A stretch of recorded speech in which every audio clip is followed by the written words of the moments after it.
అక్కడ హిందువులు చనిపోతే ఇక్కడ పవన్ కళ్యాణ్ గొంతెత్తారు. బంగ్లాదేశ్ ఘటనపై డిప్యూటీ సీఎం సీరియస్ వార్నింగ్. ఐక్యరాజ్యసమితి కళ్ళు తెరవాలి. దీపు చంద్రదాస్ హత్యపై పవన్ కళ్యాణ్ ఆవేదన. 1971 త్యాగాలను గుర్తు చేస్తూ ఎమోషనల్ పోస్ట్.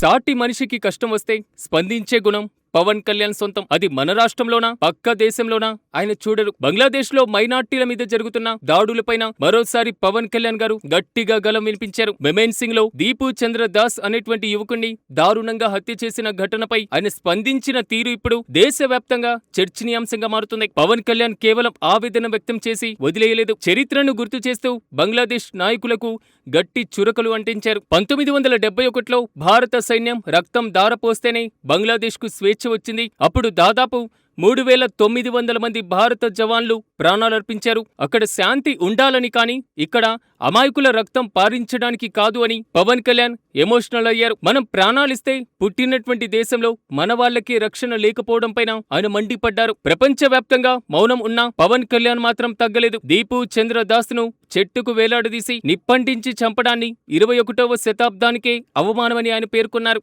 ఐక్యరాజ్యసమితి మానవ హక్కుల విభాగం కళ్ళు తెరవాలని ఎంచుకున్నటువంటి మౌనం మానవ హక్కుల ఉల్లంఘనే అవుతుందని నిలదీశారు. ఆగస్టు నుంచి ఇప్పటిదాకా 2442 దాడులు జరిగాయని లెక్కలతో సహా చెప్పి బంగ్లాదేశ్ లో హిందువులు, బౌద్ధులు, క్రిస్టియన్ల రక్షణ బాధ్యత అక్కడి ప్రభుత్వానిదేనని తేల్చి చెప్పారు. పదవిలో ఉన్నాం కదా అని మౌనంగా ఉండకుండా ధర్మం కోసం, మానవత్వం కోసం అంతర్జాతీయ సమాజాన్ని కూడా ప్రశ్నించే దమ్మున్న నాయకుడు పవన్ కళ్యాణ్ అని ఈ స్టేట్మెంట్ నిరూపిస్తుంది.